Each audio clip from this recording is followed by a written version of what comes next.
बहुत जन्म बिछड़े थे माधो, एह जन्म तुम्हारे लेखे, एह जन्म तुम्हारे लेखे। बहुत जन्म बिछड़े थे माधो, एह जन्म तुम्हारे लेखे, एह जन्म तुम्हारे लेखे। बहुत जन्म बिछड़े थे माधो, एह जन्म तुम्हारे लेखे, एह जन्म तुम्हारे लेखे। कहे रविदास आस लग जीवों, चिर भयो दर्शन देखे। बहुत जन्म बिछड़े थे माधो, एह जन्म तुम्हारे लेखे, एह जन्म तुम्हारे लेखे। नमस्कार मेरे प्यारे भाइयों, मेरे बंदी छोड़ के प्यारे जीव हंसों। मैं सतगुरु बंदी छोड़ मालिक से यही अरदास करता हूं कि आप सब मेरे भाइयों का विवेक पहले से ज्यादा और ज्यादा और ज्यादा से ज्यादा बढ़ता ही जाए, और ऐसी कोई दुविधा न रहे जो आपको 1% भी भ्रम में डाल पाए। ऐसा कोई भी कारण ना बने जिस कारण आप सत्य ज्ञान को समझ ना पाओ।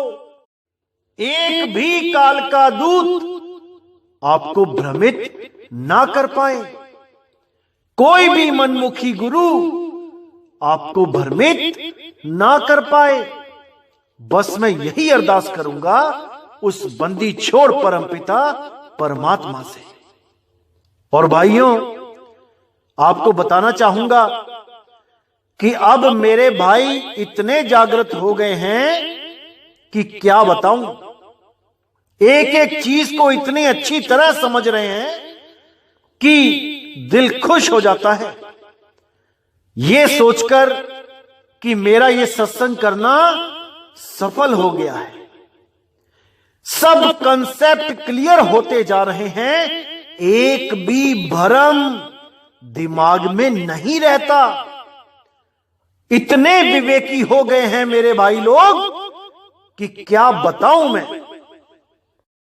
जब आप लोग फोन करके बताते हैं कि 20-20 साल, 30-30 साल, अरे 50-50 साल तक आप जिन पंथों में उलझे पड़े थे, अब हर चीज समझ में आ रही है कि कहां पे वो लोग आपको भ्रमित कर रहे थे।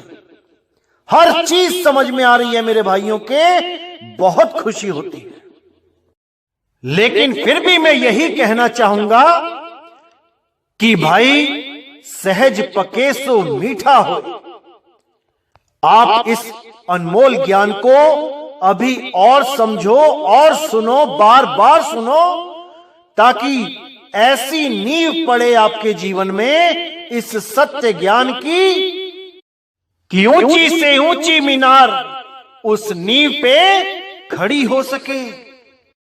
क्योंकि अगर नींव मजबूत नहीं है तो मेरे भाई कोई भी बिल्डिंग ज्यादा दिन नहीं टिक सकती। इसीलिए कई लोग ऐसे होते हैं जो जल्दबाजी में मदन पंथ में आके नाम तो ले लेते हैं, लेकिन इतना विवेक नहीं जागा होता है कि वहां पर उस ज्ञान को समझ के उस सार शब्द को भी समझ पाएं। क्योंकि आदि नाम भाई कोई जपने की चीज नहीं है, आदि नाम समझने की चीज है। और आदि नाम को समझने वाले हंसों को विवेकी पुरुष कहते हैं। जो उस आदि नाम को नहीं समझ पाता वो मूर्ख कहलाता है, मूर्ख। इसीलिए साहिब ने बोला, आदि नाम हम भाख सुनाया, ये मूर्ख जीव समझ नहीं पाया। ये मूर्ख जीव नहीं समझ सकते, क्योंकि उस आदि नाम को समझने के लिए पूर्ण विवेक की जरूरत पड़ती है मेरे भाई, पूर्ण विवेक की। और बिना गुरु की दया के वो पूर्ण विवेक आ ही नहीं सकता। चाहे कितनी ही चतुराई क्यों ना करते रहो, जब तक गुरु की दया नहीं होगी वो पूर्ण विवेक नहीं आ सकता।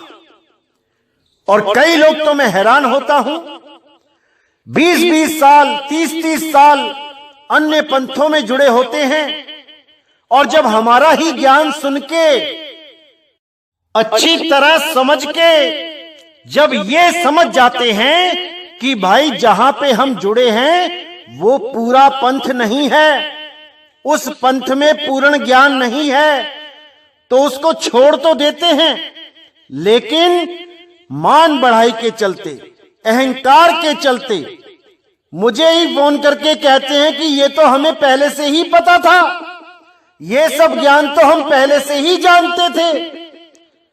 दुख होता है उन लोगों की मानसिकता पर कि भाई पहले से जानते थे तो 20-20 साल क्या कर रहे थे वहां पे। ऐसे लोगों के मन में जो अहंकार रूपी बीज होता है वो नहीं नष्ट हो पाता। ये लोग वापस आते हैं क्योंकि मान बढ़ाई इनको वापस लेके आती है। अरे किस मान बढ़ाई में फंसे हो भाई, यहां से निकलना है। एक कैदी किस मान बढ़ाई में फंसेगा, किसके आगे महान बनने की कोशिश करेगा। यहां सारे ही कैदी हैं, यहां सारे ही कैदी हैं जिनको फांसी की सजा हो गई है, लेकिन किसी का समय पहले आता है और किसी का बाद में। अरे कैदी होके किस बात का अहंकार करते हो, एक दिन फांसी पे लटका दिए जाओगे, किसके आगे मान बढ़ाई करते हो। तो सबसे बड़ा जो दुश्मन है वो मान बढ़ाई ही है। अगर इस मान बढ़ाई को खत्म नहीं कर पाए तो किसी भी गुरु की शरण में चले जाना मेरे भाई, कभी मुक्ति नहीं हो पाएगी। अरे यहां पर तो दासों के दास बनना पड़ता है, तब जाके इस जीव का कल्याण होता है। अगर यहां पर छोटा सा भी अहंकार है तो समझ जाना कि तुम फंस चुके हो, तुम निकल नहीं सकते। तो आज का सत्संग किसी वाणी पे ना करके कुछ मेरे भाइयों ने सवाल पूछे थे, आज वो सवालों का जवाब दिया जाएगा। बहुत से भाइयों ने पूछा कि ये सूरत क्या होती है, क्योंकि मेरे भाइयों सारा खेल सूरत का ही है, सारा खेल सूरत का है। अब ये सूरत क्या होती है ये जानना बहुत जरूरी है। इसके लिए आपको पूरा विवेक लगाना पड़ेगा। जो आज का सत्संग किया जाएगा ये पूर्ण विवेक जगाने का कार्य करेगा और आपको सूरत का पूर्ण ज्ञान आज दिया जाएगा। अच्छी तरह समझना है मेरे भाई। इस सत्संग को अगर नहीं समझ पाए तो 10 बार सुनना, लेकिन इस सत्संग को जरूर समझना। जैसा कि आपको पता है कि सतगुरु बंदी छोड़ कबीर साहब ने सबसे ज्यादा वाणियां सूरत और शब्द पर बोली, क्योंकि सूरत और शब्द ही वो चीज है जिसका हमें पूर्ण ज्ञान होना चाहिए। क्या है शब्द और क्या है सूरत, इसको जानने के बाद ही हमें हर चीज का पता चलता है कि हम कहां रहते हैं, हम कौन सी दुनिया में आ गए हैं, हमने ये दुनिया छोड़ के कहां जाना है। ये पहेलियां तभी सुलझती हैं जब हमें सूरत और शब्द का पूर्ण ज्ञान हो जाता है। तो आज आपको सूरत के बारे में खुल के बताया जाएगा। जैसे कई लोग समझते हैं कि सूरत और मन एक ही होता है, बिल्कुल गलत। असल में क्या होता है, सुनने में तो ये दोनों एक से ही लगते हैं। जैसे हम बोलते हैं कि भाई सूरत टिक नहीं रही, सूरत भटक रही है, उसी को ऐसे भी बोल देते हैं कि भाई आज मन भटक रहा है। तो सूरत भी भटक रही है और मन भी भटक रहा है, तो सुनने में ऐसा लगता है कि दोनों एक ही चीज है। लेकिन नहीं मेरे भाई, नहीं। यहां पर दोनों एक दिखते जरूर हैं, लेकिन है नहीं। क्यों? क्योंकि सूरत तो भटकाई जा रही है और मन उसको भटका रहा है। इसको समझना है अच्छी तरह। सूरत भटक रही है, मन भटका रहा है। इसलिए ये देखने में सुनने में एक से ही लगते हैं, लेकिन है नहीं। इसी मन का यही खेल है कि सबकी सूरत को भटकाता रहता है, ताकि कोई भी अपने मूल ठिकाने पे ना पहुंच जाए। क्योंकि अगर अपने मूल ठिकाने शब्द गुरु तक ये सूरत पहुंच गई तो मन का खेल खत्म हो जाएगा, मन मर जाएगा, और मन कभी मरना नहीं चाहता, कभी नहीं चाहता। इसीलिए ये पूरा जोर लगाता है कि इस सूरत को इसी तीन लोक में भटका दिया जाए, इन्हीं नकली नामों में उलझा दिया जाए, इन्हीं नकली सतलोक, अलखलोक, अगमलोक, अनामी लोक में उलझा दिया जाए, ताकि ये कभी भी अपने शब्द गुरु को प्राप्त ना कर पाए। इसीलिए साहिब ने बार बार इस सूरत को बोला कि मन के मते ना चालिए, मन है पक्का दूत।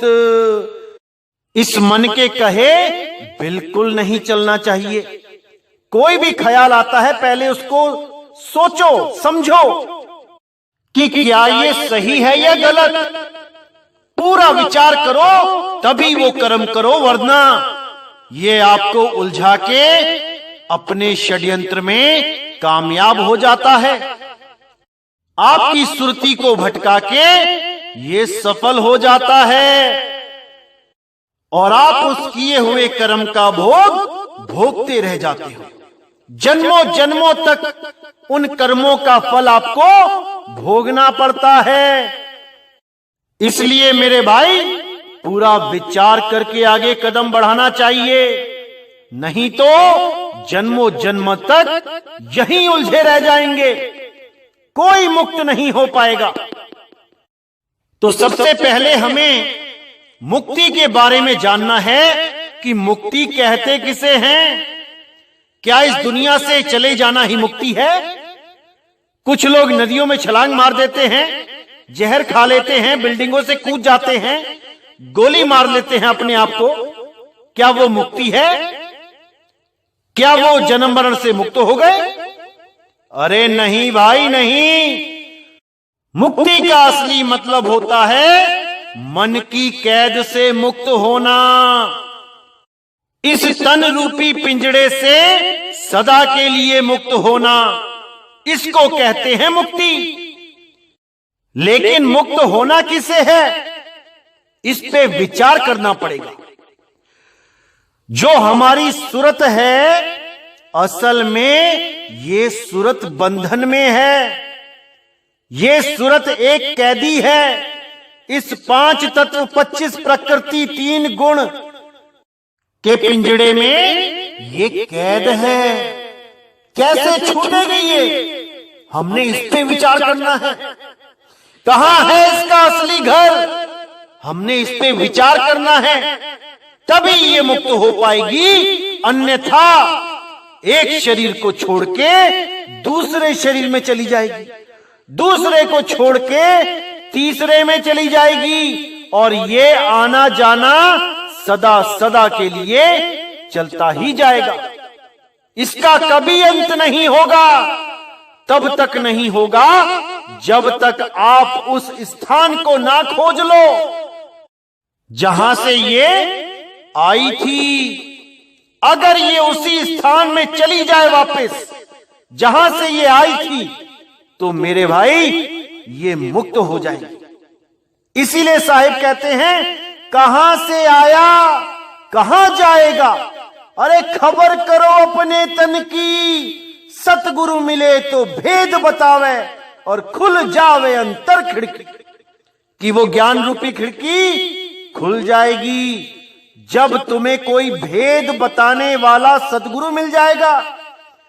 इस सूरत को वो शब्द लखाने वाला सदगुरु मिल जाएगा, ना कि ये 52 अक्षर जपवाने वाला गुरु चाहिए। अरे नहीं भाई नहीं, कोई ऐसा मंत्र नहीं है इस दुनिया में जो इस सूरत को आजाद करवा दे। आखिर क्यों नहीं है वो मंत्र, आज इस पे पूरा विचार करेंगे। जैसा कि आप सबको पता है कि हम जिस दुनिया में रहते हैं, ये 5 तत्वों की एक विशाल दुनिया है, और इस 5 तत्वों की दुनिया में रहने के लिए हमें भी एक 5 तत्व का शरीर दिया गया है। इस शरीर में रहते रहते रहते हम अपने असली स्वरूप को भूल चुके हैं, और हम अपने आप को ये शरीर मान के बैठ गए हैं, और अपने जीवन का 3/4 भाग हम इसी 5 तत्व के शरीर में जीते हैं, और 1/4 भाग हम कहां जीते हैं, सूक्ष्म शरीरों में। यानी कि 24 घंटे में से 18 घंटे हम इन 5 तत्वों के शरीर में रहते हैं, और लगभग 6 घंटे हम सूक्ष्म शरीरों में रहते हैं। कैसे रहते हैं? जब हम सो जाते हैं तब हम इस शरीर को छोड़ के दूसरे शरीर में चले जाते हैं, और सारी लीला उस शरीर में करते हैं।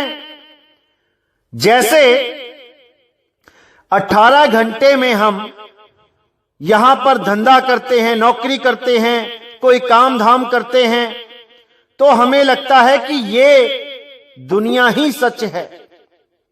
ये जो मैं खा रहा हूं, जो पी रहा हूं, ये सच है। जो मैंने कमा के बैंक में डाल लिया है वो सच है। उसको मैं जब मन करता है बैंक से निकाल के खर्च लेता हूं, जब मन करता है मैं उसको निकाल के देख सकता हूं, गिन सकता हूं। लेकिन जब मैं सपनों में होता हूं और उस सपने में मेरी लॉटरी भी लग जाए, तो केवल उसी रात तक मैं उस लॉटरी के पैसों का आनंद ले सकता हूं। जैसे ही सपना खुला, मैं इस शरीर में आ गया, और इस शरीर में आते ही मुझे यह आभास हुआ कि अरे मेरी तो लॉटरी लगी थी, ओहो ये तो सपने में लगी थी, काश ये सच में लग जाती, यानी इस दुनिया में लग जाती, तो हम उसको सच मान बैठते। क्योंकि इस 5 तत्व की दुनिया में हम हर चीज को छू सकते हैं, महसूस कर सकते हैं। छू तो हम सपने में भी सकते हैं, लेकिन उसको अगले सपने में प्राप्त नहीं कर सकते। वो कहानी वहीं खत्म हो जाती है 6 घंटे में। इसलिए हमें लगता है कि वो तो सपना था, झूठ था, और ये जो 18 घंटे हैं ये सत्य है। क्योंकि आज जो मैंने कार खरीदी, आज जो मैंने बाइक खरीदी, मैं अगले 10 साल तक उसको रोज यूज कर सकता हूं। अगर ऐसा होता कि आज मैंने कार खरीदी और सपने में जाने के बाद जब मैं वापस जगता तो वो कार मेरे घर पे ना मिलती। अगर मैं आज कोई बाइक खरीदता और रात में सोने के बाद वापस जब सुबह को जगता और वो बाइक यहां पे ना होती, तो मैं इस दुनिया को भी सपना मानता। लेकिन ऐसा नहीं होता है। हम जो चीज लेते हैं, खरीदते हैं, वो सालों साल उसको यूज करते हैं, इसलिए हमें ये असलियत लगती है, क्योंकि ये जड़ माया का इतना बड़ा जाल है जिसको बड़े बड़े राजा महाराजा, बड़े बड़े संत महात्मा, बड़े बड़े ऋषि मुनि नहीं समझ पाए। इस माया के जाल को वो भी नहीं समझ पाए, वो भी इस माया के द्वारा भ्रमित कर दिए गए। उनको भी समझ में नहीं आया कि ये मायावी लोक एक सपना है, ये असलियत नहीं है, ये सपना है। जो हम सो के देखते हैं वो भी एक सपना है, और ये जागने वाला भी एक सपना है। दोनों ही सपने हैं। जैसे कोई शादीशुदा आदमी सपने में देखता है कि सपने में उसकी शादी तो किसी और से हो गई है, और वो उसी औरत के साथ रहता है, उन बच्चों के साथ रहता है, उसका परिवार बदल जाता है। अब वो सपने में जी रहा है। 6 घंटे की जिंदगी वो उस सपने में उस अनजान परिवार के साथ बिता के आया है, और जैसे ही वो उठता है तो वो अपनी कहानी अपनी घरवाली को भी नहीं बता पाता। क्या बताए कि किन लोगों के साथ 6 घंटे बिता के आ रहा है। उसको वो सपना मान के भूल जाता है, जबकि वो 6 घंटे भी उसके जीवन का ही अंश है। वो भी 6 घंटे जी के आ रहा है, लेकिन उसको सपना मान के भूल गया। अपना परिवार होते हुए भी उसका परिवार बदल गया। वो एक दिन में 2 परिवारों के साथ रहा। एक 5 तत्वों के शरीर के साथ रहा और दूसरा सूक्ष्म शरीर के। दोनों ही सत्य है, लेकिन दोनों ही झूठ भी है। असल में वो एक सपने में सपना देख के आया है। इस 5 तत्वों के सपने में एक सूक्ष्म शरीरों का सपना देख के आया है। तो ये सपने में सपना दिखाया जा रहा है। इन दोनों ही सपनों के बारे में आज विस्तार से बात करेंगे कि कैसे हमारी सूरत इन दोनों सपनों में उलझ के रह गई है। जैसे ही 5 तत्वों के शरीर से हटकर ये सूरत सूक्ष्म लोक में जाती है, स्वप्न लोक में जाती है, तो वहां पे नजारा ही कुछ और होता है। जैसे यहां पे मकान, दुकान, जंगल दिखाई देते हैं, वहां पर भी सेम दिखाई देने लग जाते हैं। कौन बनाता है उन मकानों को? कौन बनाता है उन जंगलों को? कौन बनाता है उन सागर को? कोई विचार नहीं करता। वहां देखते हैं कि जंगल में भटक रहे हैं और एकदम 10 शेर सामने खड़े हो गए। जैसे ही शेरों ने छलांग मारी, वैसे ही सूरत वहां से भागी और इस 5 तत्वों के शरीर में आके जागी। जैसे ही सपना खुला, पसीने से लथपथ, और ये मालिक से अरदास कर रहे हैं, हे भगवान, शुक्र है वो सपना था, शुक्र है वो सपना था। तो क्या हुआ था असल में? वहां पर जो शेरों के बीच में फंसी, उसी वक्त उसको याद आया कि मेरे पास एक और शरीर है जहां पे मैं दुनिया के काम करती हूं। वहां से भागी आई और इस शरीर में आके जाग गई। इस शरीर को जगा दिया, क्योंकि उसको पता था कि एक शरीर और है, इसलिए वहां से भागने में कामयाब हो गई। लेकिन जब ये शरीर छूटेगा तब कहां जाए? बस यही इसके बंधन का कारण है। अगर इसको पता चल जाए कि ये शरीर छोड़ के मैंने कहां जाना है, तो मेरे भाई इसको कोई पकड़ नहीं सकता, कोई पकड़ नहीं सकता।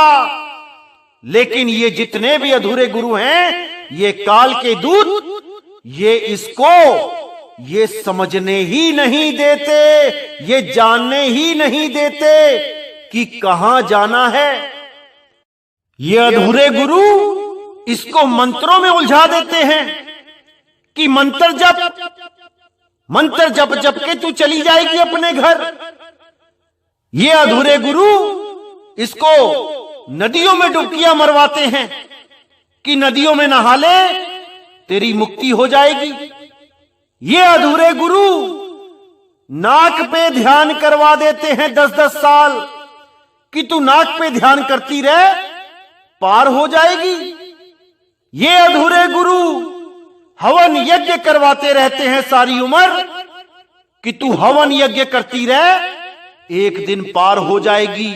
नहीं मेरे भाई, नहीं, यही बंधन है, क्योंकि ये नाक भी इसी सपने का हिस्सा है, क्योंकि ये मंत्र भी इसी सपने का हिस्सा है, क्योंकि ये हवन यज्ञ नदी नाले भी इसी सपने का हिस्सा है। और सपने में हमें कुछ भी दिखता है, वो हमें सपने से बाहर नहीं कर सकता। सपने से बाहर निकलने के लिए हमें एक ऐसी आवाज की जरूरत पड़ती है जो सपने से बाहर हो रही है, जो सपने के बाहर से आ रही है। जब तक उस बाहर से आने वाली आवाज को हमने नहीं सुना, तब तक हम इस सपने से बाहर नहीं निकल सकते। कैसे नहीं निकल सकते?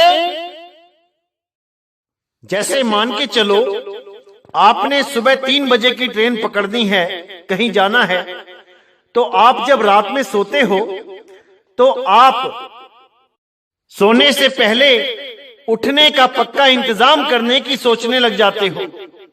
उसके लिए आप क्या करते हो? आप या तो अलार्म लगाते हो या घर में किसी को कह देते हो कि भाई सुबह मुझे उठा देना।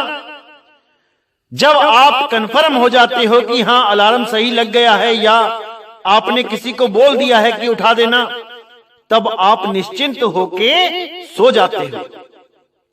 और आप सपने में माना कि वहां पर कोई जंग लग गई है या कोई झगड़ा हो रहा है, लड़ाई हो रही है, तो वहां पे आप सपने में ऐसे रम जाते हो जैसे आप इस दुनिया में रमे होते हो। तो वहां पे अगर वहां झगड़ा हो रहा है, गोलियां चल रही हैं, बम फट रहे हैं, वो तब भी आपको बाहर नहीं निकाल सकते। आप वहीं सपने में रह जाते हो। वहां पर बहुत सी आवाजें सुनते हो, एक दूसरे से बातें करते हो, लेकिन सपने से बाहर नहीं आ पाते। सपने से बाहर कैसे आते हो? जब अलार्म बजने लगता है, टिक टिक टिक टिक टिक टिक, और यही आवाज आपको सपने में सुनाई देने लग जाती है, तब आपकी सूरत इस आवाज को सुनते ही सोचने लगती है कि ये आवाज कहां से आ रही है, इस सपने में ये आवाज कहां से आ रही है। और उस आवाज को पकड़ती हुई वो सपने से बाहर आ जाती है और बाहर आके वो देखती है कि ये तो अलार्म बज रहा है। तो वो अलार्म की जो आवाज है वो सपने से आपकी सूरत को खींच के बाहर ले आई, यानी उस अलार्म की आवाज ने आपको सपने से जगा दिया। इसलिए जगा दिया क्योंकि वो सपने के बाहर से आ रही थी, वो सपने की आवाज नहीं थी। इसी तरह इस 3 लोक में, इस प्रलय नगरी में जितनी भी आवाजें हो रही हैं, चाहे वो बाहर आवाजें हो रही हैं जैसे मंदिर के घंटे या चर्च की बेल या कोई वीणा, बांसुरी, ढोलक, तबला, नगाड़े, या फिर अंदर की कोई आवाज, इस शरीर के अंदर जो 5 धुनें हैं उनकी आवाज, ये दोनों आवाजें ही सपने की हैं, क्योंकि ये शरीर भी हमें सपने में ही मिला है। ये भी एक सपना ही है, ये भी एक सपने का हिस्सा ही है। और इसी शरीर 5 तत्वों की जो 5 आवाजें हैं वो भी इसी सपने की आवाजें हैं। लेकिन जो परमात्मा की आवाज है वो इस शरीर के बाहर से आ रही है, वो इस सपने के बाहर से आ रही है, वो इस प्रलय नगरी मृत्यु लोक के बाहर से आ रही है। इसीलिए गरीबदास जी ने बोला, कोई है रे परले पार का जो भेद कहे झनकार का। वो एक ऐसी आवाज है जो प्रलय पार से आ रही है, यानी इस सपने जो एक दिन टूट जाएगा, जो एक दिन नष्ट हो जाएगा, इस सपने के बाहर से आ रही है। उसको समझना है, उसको जानना है, उसको सुनना है, वही हो जाना है। धुन में धुन मिल जानी है और धुन स्वरूप ही हो जाना है। इसी को मुक्ति कहते हैं। मुक्ति का मतलब यह नहीं कि आपने शरीर छोड़ दिया और दूसरे शरीर में चले गए, या ये शरीर छोड़ दिया और सतलोक में चले गए, ये शरीर छोड़ दिया और स्वर्ग नरक में चले गए। ये मुक्ति नहीं है। मुक्ति का मतलब है इन सब लोकों को छोड़ के शब्द में सुरत को लगा लेना और शब्द ही हो जाना। जिसके लिए साहेब ने बोला, हम हैं शब्द शब्द हम माही, शब्द से भिन्न और कछु नाही, शब्द न बिन से देही, कहें कबीर हम शब्द से नहीं। कि भाई मैं देहों का प्रेमी नहीं हूं, मैं शरीरों का प्रेमी नहीं हूं, मैं शब्द का प्रेमी हूं। शब्द का कभी नाश नहीं होता और देह कभी रहती नहीं है, इसने तो नाश हो ही जाना है। इसलिए किसी भी प्रकार की देह हो, कबीर साहब हर प्रकार की देह का खंडन करते हैं। अगर आप जागना चाहते हो तो इसी स्थूल देह में जाग जाओ। यह जरूरी नहीं कि आप स्थूल से सूक्ष्म, सूक्ष्म से कारण, कारण से महाकारण, केवल हंस देही प्राप्त करते हुए जाओगे तब जागोगे। अरे आप एक शरीर से दूसरे शरीर में ट्रांसफर हो रहे हो भाई। सीधे जागना है, अभी के अभी जागना है। सूक्ष्म शरीरों में जाने का मतलब है कि आपको सपने में सपना दिखाया जा रहा है। ये जितने भी अधूरे गुरु हैं, ये सब आपको सपने में सपना दिखा रहे हैं कि आंखें बंद करके बैठ जाओ, त्रिकुटी में ध्यान लगाओ, इंगला पिंगला सुषमाना में जाओ और वहां पे ज्योत स्वरूपी के दर्शन करो, गुरु के दर्शन करो। ये सब अज्ञान है भाई, अज्ञान। इससे तुम बाहर नहीं आ सकते। सपने से बाहर निकलने के लिए केवल और केवल शब्द गुरु की जरूरत पड़ती है, और वो शब्द गुरु तब मिलता है जब कोई भेदी सतगुरु आपको शब्द का भेद बता दे, तब वो मिलता है। जिसका प्रमाण कबीर वाणी में ही मिलता है, संतों सब शब्दे शब्द बखाना, शब्द ही फांस फंसे सब कोई, शब्द नहीं पहचाना। उसी में आप देखेंगे तो राजा जनक जी क्या साधना करते थे उसके बारे में विस्तार से बताया है, और मुद्रा भी बताई है कि कौन सी मुद्रा में राजा जनक जी साधना किया करते थे। अष्टावक्र जी से नाम लेके, और कई पंथ तो कहते हैं कि अष्टावक्र जी मुक्त हो चुके हैं, अष्टावक्र ही सतगुरु हैं, पूर्ण गुरु हैं। कबीर पंथियों का भी ये हाल है कि वो वाणी को पढ़ते समझते ही नहीं हैं। बस जैसा लोकवेद, जैसा उनके गुरुओं ने बता दिया, बस आंख मूंद के उस पे विश्वास करके बैठ जाते हैं। आज कबीर साहब के नाम पे भी इतने पंथ चल रहे हैं जो हवन यज्ञ तक कराते हैं और बोलते हैं कि इससे ऑक्सीजन बनती है। अरे भाई, अगर हवन यज्ञ से ऑक्सीजन बनती है तो फिर क्लोरोफिल और फोटोसिंथेसिस से क्या बनता है? पता नहीं कहां ये समाज सोया पड़ा है। इन्हीं कर्म कांडों को जब मुक्ति के साथ जोड़ दिया गया कि आप ये यज्ञ करोगे, हवन करोगे तो आपको मुक्ति मिल जाएगी, यही भ्रम तोड़ने के लिए तो कबीर साहब यहां पे आए थे। और आपने कबीर साहब के ही पंथ में ये हवन यज्ञ स्टार्ट कर दिए। और इसको मुक्ति के साथ जोड़ दिया। भाई ये हवन यज्ञ का धंधा कबीर पंथ में तो मत ही करो। अगर कबीर साहब को आप फॉलो कर रहे हो तो इसमें हवन यज्ञ की कोई जगह नहीं है। इन मूर्ति पूजा की, फोटो पूजा की, कैलेंडर पूजा की कोई जगह नहीं है। अगर आप कबीर साहब की भी मूर्ति की पूजा करते हो, उसको परमात्मा मान के, तो आप अभी कबीर साहिब की बातों को समझ ही नहीं पाए। अरे इसी जड़ वस्तुओं से तो उन्होंने अलग किया समाज को, और तुमने उसी महाचेतन सत्ता की एक जड़ मूर्ति बना के पुजवा दी। क्या सोचते होंगे कबीर साहब भी कि क्या बताने के लिए मैं यहां पे आया, और मेरा ही नाम लेके लोगों ने क्या क्या करना शुरू कर दिया। कोई नाक पे ध्यान लगाने लग गया, कोई त्रिकुटी में ध्यान लगाने लग गया, कोई सिर की चोटी में ध्यान लगाने लग गया। सबके सब इसी सपनों में, सपने के द्वारा बनाए गए शरीर में उलझ के रह गए। ये सब सपनों का मैटीरियल है भाई, इससे मुक्ति नहीं होगी। इसीलिए साहिब ने बोला कि राजा जनक भी अष्टावक्र जी से नाम लेके मुक्त नहीं हो पाए, वो भी शक्ति शब्द में उलझ के रह गए, उन मुनि मुद्रा में उलझ के रह गए। इसीलिए साहिब ने बोला, शक्ति शब्द सो उन मुनि मुद्रा, बसे आकाश स्नेही, झिलमिल झिलमिल ज्योत दिखावे, जाने जनक विदेही। ये जनक विदेही भी मुक्त नहीं हो पाए, उसी ज्योत के दर्शन करते रहे जो आज सारा समाज, सारे गुरु जिस त्रिकुटी में उस ज्योत के दर्शन कराते हैं, उसी में सब उलझ गए। क्योंकि जिसने भी ज्योत के दर्शन कर लिए, अब ज्योत उसको भरमाती है। गुरु रूप धारण करके वही ज्योत निरंजन, आदि शक्ति दोनों उसको भरमाते हैं।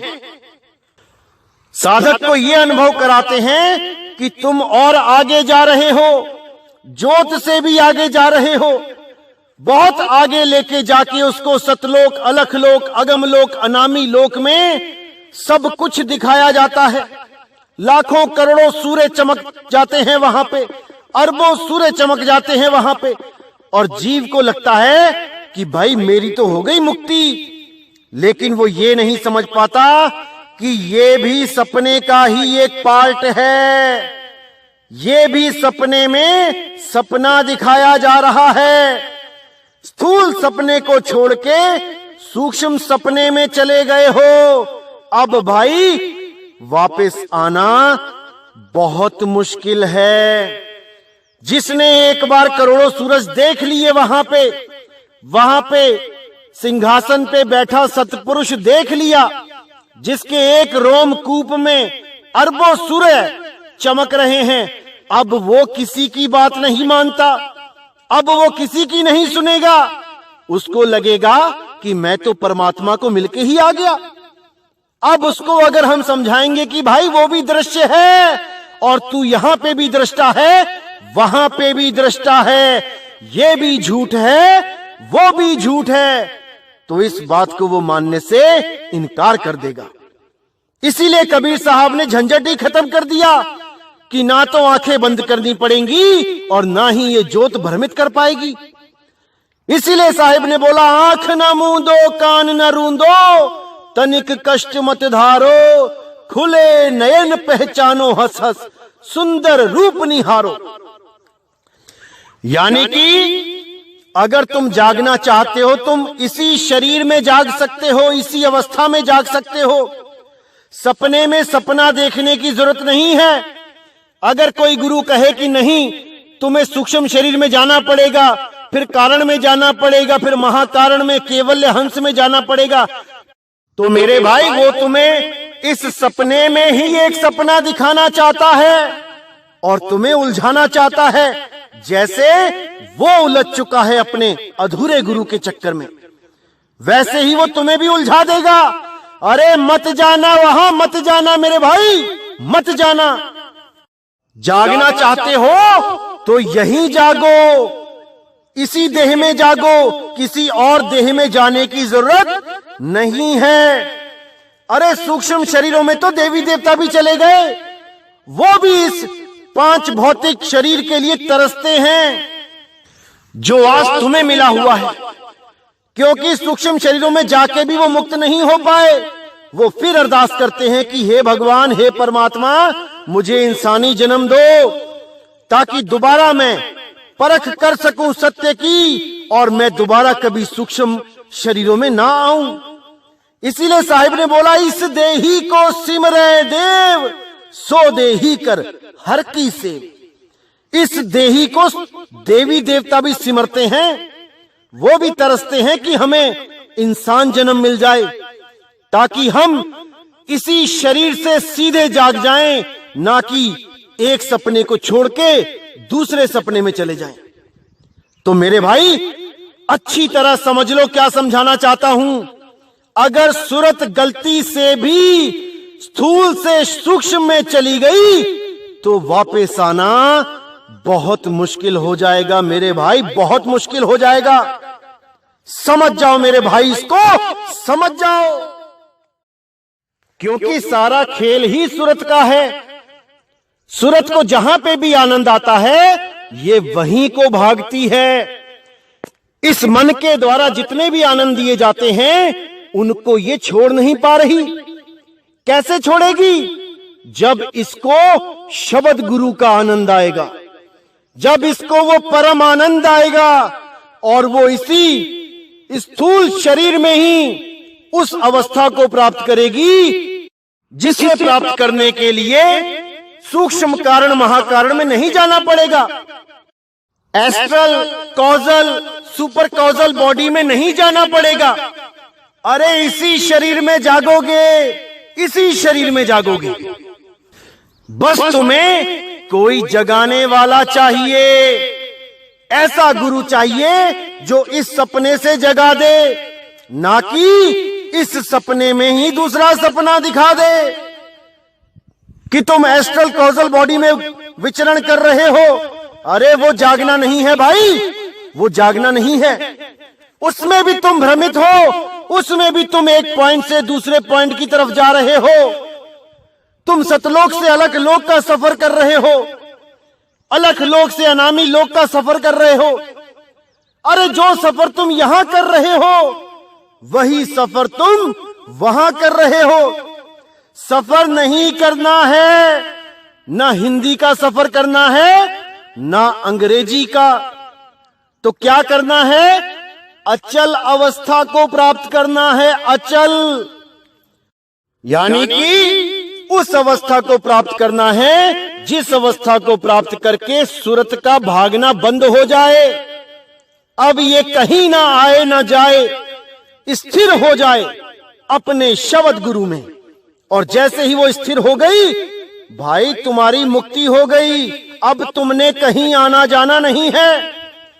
इसीलिए बोला गया, आवे ना जावे जन्मे नहीं मरे, सोई निज पीव हमारा हो, सोई निज पीव हमारा हो। हमारा गुरु वो है जो आता जाता नहीं है। और अगर आपको आपका गुरु ले लेके घूम रहा है किसी सतलोक में, अलख लोक में, अगम लोक में, अनामी लोक में, अरे वो खुद एक मुसाफिर बना हुआ है, तुम्हें मंजिल पे कब पहुंचाएगा। तो मेरे भाई पूरा विचार करो, पूरा विवेक लगाओ, जागृति लाओ और इस सत्य को परखो, पूरी तरह परखो।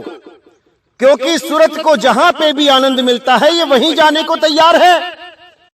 जैसे मान के चलो कि आप एक सपना देख रहे हो और उस सपने में आपने एक बहुत ही सुंदर युवती को देखा, जैसे मानो कि स्वर्ग की अप्सरा ही आ गई। अब आप जब उससे प्रेम प्रसंग करना स्टार्ट करते हो, इतने में ही कोई आपको जगा दे तो आप उसे खा जाने वाली नजरों से देखते हो कि अरे भाई अभी जगाना था क्या, थोड़ी देर रुक जाते। और आपको जगाने के बावजूद भी आप उसी सपने में दोबारा जाने की कोशिश करते हो, फिर से सोने की कोशिश करते हो और सोचते हो कि मैं वहीं से सपना स्टार्ट कर पाऊं। लेकिन वो सपना वहां से स्टार्ट नहीं होता। यही कारण है अगले जन्म का मेरे भाई, यही कारण है अगले जन्म का। जब तुम इस शरीर को त्याग रहे होते हो तो समझ लो कि तुम्हारा सपना खत्म होने वाला होता है, लेकिन तुम्हें जो यहां पे 5 विकारों के आनंद मिले हैं, तुम वही आनंद में रहना चाहते हो। इसी कारण तुम दोबारा इसी सपने में आने के लिए तरसने लग जाते हो। कहते हो अरे मैंने नहीं जाना, मुझे बचा लो, मैं यहीं रहना चाहता हूं। यही कारण है तुम्हारे वापस आने का। अगर तुम्हारे पास शब्द, स्पर्श, रूप, रस, गंध, इन 5 से भी बड़ा परम आनंद है, तो आप कभी भी इस लोक में आना पसंद नहीं करोगे। आप अपनी इच्छा से इस लोक को, इस शरीर को, इस सपने को त्यागने के लिए तैयार हो जाओगे। और जब अपने से तैयार हो गए तो आपको यहां लाने वाला कोई नहीं। इसीलिए सतगुरु कबीर साहब कहते हैं कि गुरु के पास जाओ और वो परम आनंद का अमृत कुंड उनसे मांगो। वो तुम्हारे पास ही है, लेकिन तुम्हें उसका भेद नहीं पता। वो खजाना तुम्हारे पास ही है, पर तुम्हें उसका भेद नहीं पता। इसीलिए तुम कंगाल बन के घूम रहे हो। तो भीखा जी कहते हैं, भीखा भूखा कोई नहीं, सबकी गठड़ी लाल, और गांठ खोल देखा नहीं, ताते भय कंगाल। वो गठड़ी तुम्हारे सिर पे लदी है, लेकिन तुम्हें गांठ खोलना नहीं आता। गठड़ी सिर पे है और भीख मांग रहे हो दर दर कि मेरे पास कुछ नहीं है, मुझे कुछ पैसे दे दो। अरे भाई, खजाना है तेरे पास, खजाना, लेकिन उस खजाने को खोलना नहीं आता। इसीलिए साहिब बार बार समझाते हैं, जिस मरने से जग डरे मेरे मन आनंद, मरने पर ही पाइए पूर्ण परमानंद। जब तुम्हारा अंत समय आता है वही दाव होता है मेरे भाई, वही दाव होता है। और अंत समय में अगर तुम सही दाव खेल जाते हो तो तुम्हारी मुक्ति हो जाती है। लेकिन वो दाव बताने वाला सतगुरु होना चाहिए। अधूरे गुरु उस दाव को नहीं जानते। वो अधूरे गुरु तुम्हें मंत्रों के जाप में, यज्ञों में, नाक पे ध्यान लगाना, त्रिकुटी में ध्यान लगाना, इस शरीर में ध्यान लगाने में उलझा देते हैं। तुम्हें नदियों नालियों में स्नान करने के लिए बोल देते हैं। पत्थर पूजा, मूर्ति पूजा, फोटो पूजा, कैलेंडर पूजा में उलझा देते हैं। अरे मेरे भाई, इससे कुछ नहीं होने वाला। ये सब सपने में ही पैदा हुए और सपने में ही नाश हो जाएंगे। उस गुरु को ढूंढो जो इस सपने से परे है, जो इस सपने में पैदा नहीं हुआ।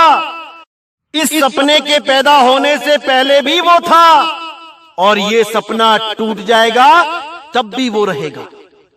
तो मेरे भाई, अच्छी तरह समझ लो, ये मोटी माया और झीनी माया का क्या खेल है। ये 5 तत्वों का जो शरीर है, ये जो 5 तत्वों की दुनिया है, ये मोटी माया है। और सूक्ष्म शरीरों का जो खेल है वो झीनी माया है, झीनी माया है। तो आपने इन दोनों माया के जाल को अच्छी तरह समझ जाना है, क्योंकि दुश्मन को समझोगे, दुश्मन को पहचानोगे, तभी जंग जीतोगे। आज सारे समाज में सब काल काल करते नहीं थकते, आओ तुम्हें काल से बचा ले, आओ तुम्हें काल से बचा ले। अरे कभी काल देखा है क्या? कैसा होता है काल? किसने देखा है काल? एक भी गुरु मेरे सामने आके खड़ा हो जाए जिसने काल को देखा है। बातें बड़ी बड़ी करेंगे लेकिन भेद नहीं जानते, भेद नहीं जानते। कोई कहता है काल के सिर पे पैर रखवा दूंगा, ओम सोहम सत्य कबीर मंत्र जपाऊंगा तो काल आएगा और सिर झुका देगा। अरे भाई, क्यों भरमाते हो दुनिया को? अरे वो काल ऐसा नहीं है कि वो तुम्हारे 3 मंत्र सुन के वो सिर झुका देगा। बड़े बड़े ऋषि मुनि पीर पैगंबर उस काल से पार नहीं पा पाए। तुम्हारे ये 52 अक्षरी 3 मंत्र उस काल को क्या झुकाएंगे? अरे इन 3 मंत्रों से किसी कुत्ते को भगा के दिखा देना, काल तो बहुत दूर की बात है। क्यों मूर्ख बनाते हो भोले समाज को? अरे भाई इन 52 अक्षरों से कुछ नहीं होने वाला, कुछ नहीं होने वाला। साहिब कहते हैं काल के माथे पांव दे सतगुरु के उपदेश, और साहिब बाह पकड़ के ले चले अपने देश। सतगुरु के उपदेश के वक्त ही काल के सिर पे पैर धरवा दिया जाता है। वो गुप्त भेद बता दिया जाता है कि कैसे काल के सिर पे पैर रख के हमने अपने निज धाम को जाना है, ना कि ये मंत्र जपते रहो और फिर काल आएगा, सिर झुकाएगा, तब उसके सिर पे पैर रख के जाएंगे। ये सब मूर्खतापूर्ण बातें हैं भाई। इसका सत्य से कोई लेना देना नहीं। सत्य भेद तो कुछ और है, उसको कोई बिरला ही जानता है। क्योंकि सब के सब इस मोटी माया और झीनी माया में उलझ गए। महाभारत में देखिए 5 भाइयों ने कृष्ण जी के कहने पे अपने सारे रिश्तेदारों का कत्ल कर दिया। दादा मार दिए, मामा मार दिए, चाचा मार दिए, भतीजे मार दिए, सबको मार दिया। उसके बाद क्या हुआ? अब लगे वो मामा दादा भतीजे सपनों में आने। 5 भाइयों को सोने तक नहीं दे रहे थे, सोने को तरस गए 5 भाई। ऐसा ब्रह्म हत्या का दोष लगा उनके सिर पे कि सोने को तरस गए। कृष्ण जी के पास गए, बोले महाराज कुछ हल करो। तब कृष्ण जी ने क्या बताया कि जाओ एक ऐसा साधु ढूंढ के लाओ जो परमात्मा का सच्चा भगत है, जिसके पास सार शब्द है, जो परमात्मा की भक्ति करता है, ना कि इस मोटी माया और झीनी माया की। अगर उसने आके भोजन स्वीकार कर लिया तो आकाश में से 7 घंटे बजेंगे, तभी तुम्हारा ये दोष खत्म होगा। तो कृष्ण जी के कहने पे उस युग में जितने भी संत महात्मा थे सबको भोजन करवा दिया। वो घंटा नहीं बजा, उन्होंने कृष्ण जी को भी भोजन करा दिया। वो घंटा तब भी नहीं बजा। तब सब हैरान हो गए कि स्वयं परमात्मा रूप जो कृष्ण जी इस दुनिया में आए हैं, उनके भोजन ग्रहण करने के बाद भी घंटा नहीं बज रहा है। तो वो साधु कैसी साधना कर रहा होगा जो साधना कृष्ण जी भी नहीं कर रहे हैं? क्योंकि कृष्ण जी ने ही बोला कि वो परमात्मा का सच्चा भगत है, उसका भोजन करना आवश्यक है। अब लगे फिर अरदास करने की, महाराज आप ही बताओ वो कौन है। तब कृष्ण जी ने इशारा किया कि भाई एक भगत है संत सुदर्शन सुपच, जो करुणामय संत का शिष्य है। करुणामय यानी कि कबीर साहब जब द्वापर युग में आए थे करुणामय के नाम से, तब संत सुपच उनके ही शिष्य थे और सार शब्द गुरु का भजन करते थे, भक्ति करते थे। तब जब उनको बुलाया गया और उन्होंने दया करके इनके पास भोजन करना स्वीकार किया, क्योंकि ये राजाओं के यहाँ भोजन नहीं करते थे। 5 पांडवों के बार बार जाने पर भी वो ना माने। लेकिन जब द्रौपदी वहां गई और साधु जी से बोली कि महाराज हमारे घर भोजन करें, तब उन्होंने कहा कि देखो मैं राजाओं के यहां भोजन नहीं करता, क्योंकि उनकी गतिविधियां सही नहीं होती। वो भोग विलास में डूबे होते हैं, बड़े बड़े युद्ध करके हजारों लाखों जीवों को खत्म करते हैं, केवल अपने साम्राज्य को बढ़ाने के लिए, उस लालच में। तब द्रौपदी बोली कि हे महाराज, मैंने सुना है कि संत के दर्शन करने के लिए हम अगर एक कदम भी बढ़ाते हैं तो हमें हजारों यज्ञों का पुण्य प्राप्त होता है, और मैं तो आपके पास हजारों कदम चल के आई हूं, तो सोचो कितना पुण्य प्राप्त हुआ होगा मुझे। ये मेरा सारा पुण्य आप ले लें और मुझे केवल एक बार चल के भोजन स्वीकार करने का आशीर्वाद दें। द्रौपदी का भाव देखकर वो महात्मा उनके साथ चल पड़े। लेकिन जब भोजन किया तो कैसे किया? 56 प्रकार का भोग एक ही थाली में मिला लिया और ग्रहण करने लगे। द्रौपदी ने सोचा कि रहा फकीर का फकीर, अगर थोड़ा भी राजसी ठाठ बाट से अटैच होता तो आज जान पाता कि खाना कैसे खाते हैं। अलग अलग सब्जियों को अगर खाता तो कितना स्वाद आता, अलग अलग सब्जी का अलग अलग स्वाद आता, 56 प्रकार का स्वाद लेता। लेकिन इसने तो 56 भोजन को एक में ही मिला दिया। अब किसका स्वाद लेगा? ये तो बेस्वाद हो गया सब। अब इतना ही सोच रही थी, मन में विकार आ गया तो भोजन करने के बाद भी घंटा नहीं बजा। अब फिर सब एक दूसरे का मुंह देखने लगे कि ये क्या हो गया। तब कृष्ण जी ने दिव्य दृष्टि से देखा कि द्रौपदी के मन में ये क्या आ गया भाई, ये तो इसने अनर्थ ही कर दिया। तो कृष्ण जी द्रौपदी को समझाने लगे कि जाकर इस महात्मा से माफी मांगो। अगर इस महात्मा से माफी नहीं मांगी तो वही दयनीय स्थिति में रहना पड़ेगा, सोने को तरस जाओगे, सोने को। तब द्रौपदी ने देर न करते हुए उस संत के चरणों में अपना सिर रख दिया और संत ने उसको दया करके माफ कर दिया।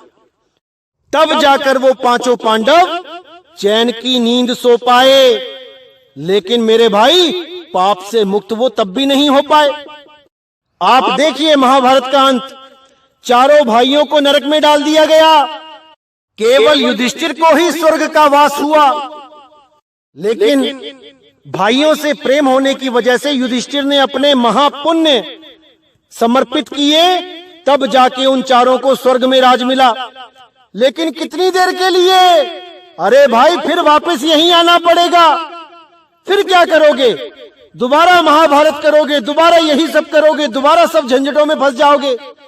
अरे मुक्ति चाहिए, मुक्ति। अब नहीं आना बार बार मेरे भाई, नहीं आना बार बार। तो उस मुक्ति के लिए केवल शब्द गुरु ही सहाय है, बाकी सब उलझाने वाले हैं, आस लगवाने वाले हैं। तुम्हारी आस शरीरों में लगवा देंगे, तुम्हें भी शरीर बताएंगे और तुम्हारा गुरु भी शरीर घोषित कर देंगे, क्योंकि ये देही गुरु विदेही गुरु को नहीं जानते कि विदेही गुरु क्या होता है। इसीलिए साहिब ने कहा, देही नाम सब कोई ध्यावे, विदेही नाम कोई बिरला पावे। ध्यान विदेह और नाम विदेहा, 2 लख पावे मिटे संदेहा। समझ जाओ मेरे भाइयों, इसको समझ जाओ। तो मेरे भाइयों, जो भी आपको समझाया जा रहा है अच्छी तरह समझ लो, क्योंकि ये जीवन आपका है, ये जीव आपका है। अपने जीव का स्वयं कल्याण करना पड़ता है, किसी के आश्रय नहीं रहा जाता। गुरु आपको भेद बताएगा, आपको विधि बताएगा और आपने पूरे विश्वास के साथ उस भेद को समझना है और उस विधि को जानना है। कुछ काल के दूत ऐसा भी हो सकता है कि ये भेद लेके चले जाएं आश्रम से, अधूरा भेद कि कहां पे ध्यान लगाना है, और वो इसको खोल भी दें फेसबुक पे, यूट्यूब पे। तब भी आपने भ्रमित नहीं होना है मेरे भाई, क्योंकि अगर आपके पास असली नोट है और उस नोट को कोई भी ये कहने लगे कि ये नकली है, एक छोड़ो 1000 बंदे कहने लगे कि ये नकली है, उनके कहने से ये नकली नहीं हो जाता। असल में वही नहीं जान पा रहे हैं कि ये असली है कि नकली है। लेकिन आपने पूरी परख करनी है, क्योंकि कबीर साहब ने बोला है कि कलयुग में ऐसे काल के दूत आएंगे जो सत्य को असत्य बोलेंगे, आपका विश्वास कम करने के लिए, कि आपका विश्वास सत्य से टूट जाए। भले आपको सत्य ही मिला है, लेकिन आपका विश्वास ही ना बन पाए उस सत्य में, और अगर विश्वास नहीं बना तो आपकी भक्ति नहीं हो पाएगी। ये काल के दूत यही चाहते हैं। इसलिए साहिब ने बोला कि कहें कबीर सुनो भाई साधो, मैं तो हूं विश्वास में। सबसे पहले आपको पूर्ण विश्वास करना पड़ेगा। पहले परख करो, परखने के बाद दीक्षा लो, दीक्षा के बाद पूर्ण विश्वास करो, तब मुक्ति मिलेगी मेरे भाई। सत्य का अगर कोई कालदूत मजाक उड़ाता है तो उसके मजाक उड़ाने से सत्य असत्य नहीं हो जाता। सत्य तो सत्य ही रहेगा। इसलिए मेरे भाई सत्य पे विश्वास करो। इसी के साथ मैं सत्संग समाप्त करता हूं और अगला सत्संग बहुत जल्दी आएगा और आपके सारे भरम खत्म करने का काम करेगा।